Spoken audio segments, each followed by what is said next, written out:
This is not merely a tale of war. It is a reminder carved into history itself. A reminder that strength without humility collapses, and that no force on earth can challenge the decree of Allah. Long before revelation illuminated the world, long before the final messenger walked the streets of Mecca, there stood a city guarded not by walls or armies, but by a covenant written by the Creator himself. At the heart of Mecca stood the Kaaba, simple in form, yet unmatched in honor. It was more than stone and cloth. It was a sanctuary of peace, a place where bloodshed was forbidden, where tribes set aside hatred, and where hearts turned toward the one God. Caravans crossed scorching deserts to reach it. Pilgrims came with dust on their clothes and hope in their eyes. The Kaaba united a divided land. But far from Mecca, ambition was growing into obsession. In Yemen ruled a man named Abraha al-Ashram, a governor intoxicated by power, driven not by faith but by pride. He built a massive cathedral, towering pillars, polished stone, walls meant to inspire awe. He believed beauty could replace belief, and stone could compete with sanctity. This, he declared, will become the new center of Arabia. But the tribes did not come. They ignored his monument. Their hearts still beat for Mecca. That rejection ignited a fire within Abraha's chest. His ambition twisted into fury. If people would not abandon the Kaaba, then he would erase it. I will destroy their sanctuary, he swore, and silence its honor forever. And so, he gathered an army unlike anything Arabia had witnessed. Thousands of soldiers, armor gleaming beneath the sun.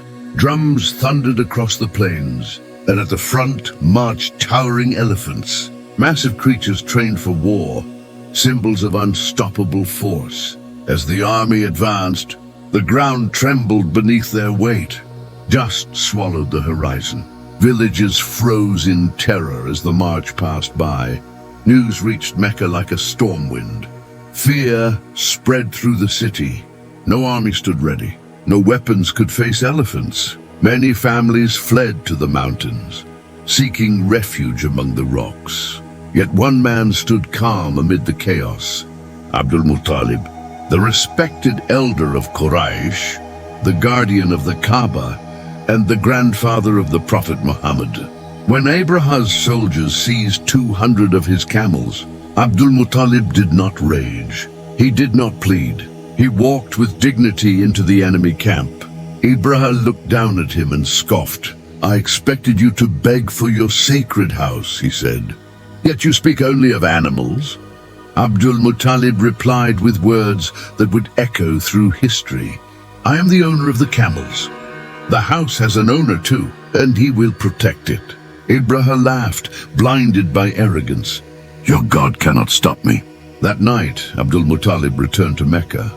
He told his people to seek safety in the hills. Then he stood before the Kaaba alone, hands raised, voice trembling with certainty.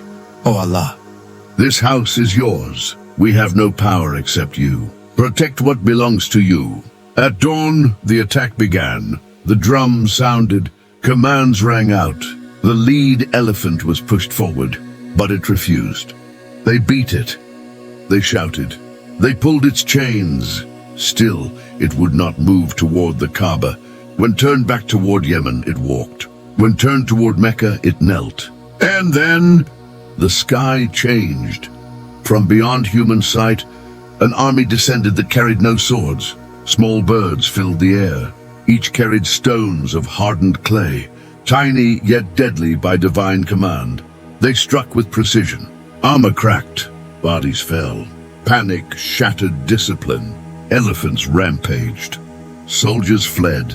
Pride collapsed into terror. Abraha was struck. His flesh decayed as he escaped south.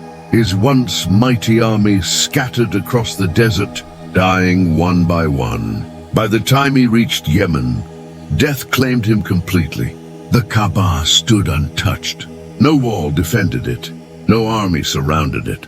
Yet it was protected by the Lord of the worlds. Years later, Allah sealed this event in Revelation. Did he not make their plan go astray? and send against them birds in flocks, striking them with stones of clay, leaving them like eaten straw. Surah Al-Fil became an eternal reminder. Power fades. Arrogance destroys itself. Faith endures. When fear overwhelms you, remember the elephant that could not move. When pride rises, remember the army defeated by birds. When you feel weak, remember that Allah protects whom He wills. Some victories are not achieved by strength, but by surrender.